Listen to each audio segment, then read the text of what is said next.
បាទជំរាបសួរលោកគ្រូខ្ញុំឈ្មោះយិនសុផាន់អញ្ចឹងខ្ញុំសូមមកធ្វើការអនុវត្តទៅលើការងារ midterm ទី1អញ្ចឹងសម្រាប់ requirement ទាំងអស់គឺមានចំនួន9អញ្ចឹងខ្ញុំសូមចាប់ផ្ដើមពីទី1ទៅគឺខ្ញុំត្រូវវាយ comment HMI ដើម្បី check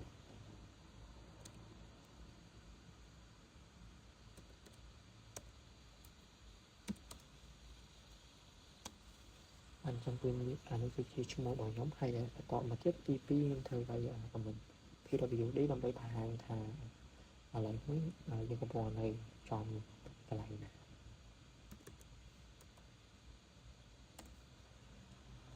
អញ្ចឹងវាបង្ហាញមកគឺយើងស្ថិតនៅទីតាំងមួយហ្នឹងគឺបន្តមកទៀតទី3នេះគឺយើងត្រូវបង្កើត user ថ្មីមួយអញ្ចឹងដើម្បីបង្កើត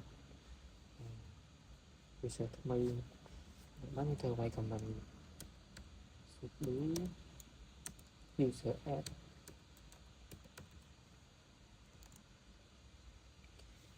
dash on space dash s slash bin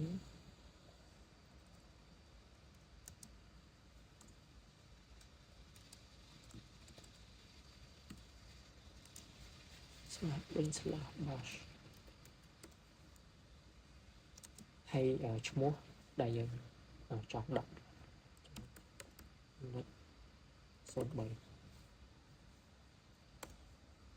ហើយអញ្ចឹងបន្តមកទៀត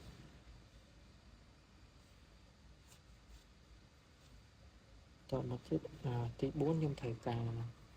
ធ្វើការ switch ទៅកាន់ user ថ្មីអញ្ចឹងដើម្បីធ្វើការ switch ទៅកាន់ user ថ្មីខ្ញុំធ្វើឲ្យ comment sudo su ហើយឈ្មោះដែលយើងបង្កើតមិញ3បាទលោកគ្រូហើយឥឡូវយើងបាន switch មកកាន់user ថ្មីដែលយើងបានបង្កើតមុនហ្នឹងអញ្ចឹងបន្តមកទៀតខ្ញុំត្រូវធ្វើការវាយ comment HMI ដើម្បីបង្ហាញ user ថ្មីដែលខ្ញុំបានបង្កើតមុន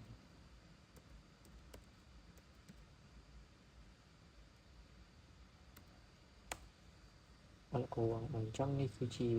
user ដែលខ្ញុំបានបង្កើតមុនហ្នឹងគឺ net ឈ្មោះ net ហើយបន្តមកទៀតទី6ខ្ញុំត្រូវវាយ comment PWD ដើម្បីបង្ហាញពី home directory ដែលខ្ញុំបានបង្កើតថ្មីសូមវាយ killer comment សូមវាយ cd មួយសិនហើយPWD អញ្ចឹងអានេះគឺជា home directory ដែលខ្ញុំបានបង្កើតថ្មីបន្តមកទៀតទី7ខ្ញុំត្រូវបង្កើត folder ថ្មីមួយហើយបន្ទាប់ពីនោះខ្ញុំត្រូវវាយ comment li ដើម្បីបង្ហាញអញ្ចឹងដើម្បីបង្កើត folder ថ្មីខ្ញុំត្រូវប្រើទៅលើ comment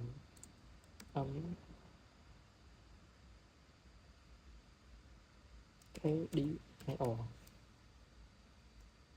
ហើយឈ្មោះ folder ដែលខ្ញុំចង់ដាក់3 dash underscore iu 5អញ្ចឹងខ្ញុំនឹងវាយ comment ls ដើម្បីបង្ហាញ folder មួយនោះអញ្ចឹងគឺជានេះគឺជា folder ដែលយើងបានបង្កើតមិញគឺ net 03 underscore au 5ហើយតមកទៀតគឺជាតើការទី8យើងត្រូវត្រឡប់ទៅកាន់ user ដើមវិញអញ្ចឹងខ្ញុំឲ្យ comment select អញ្ចឹងគឺវានឹងត្រឡប់ទៅកាន់ user ដើមវិញគឺ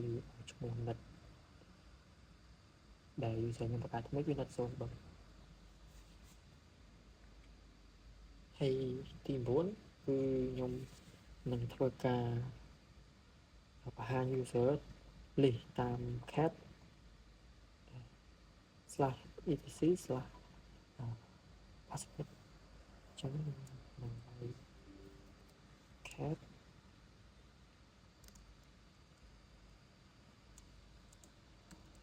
etc